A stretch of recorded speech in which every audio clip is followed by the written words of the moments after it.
tungkulan bilang pangalawang punong lungsod ng siyudad ng Muntinlupa. Ay talintig na nanunumpa, natutugarin ko ng pamukhatangatan at usay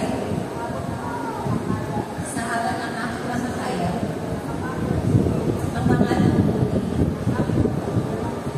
ng aking kasalukuyang posisyon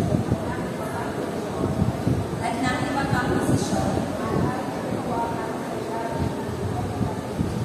maaari kong hawakan sa ilalim ng Republika ng Pilipinas. Ako ay magiging tapat at paglilingkod ng buong puso sa Republika ng Pilipinas. Susundin ko ang mga batas, legal na kapulisan, at mga atas ng mga otoridad na itinakda ng Republika ng Pilipinas. Tinatanggap ko ang pananagutan ito ng pusang loob ng buong katapatan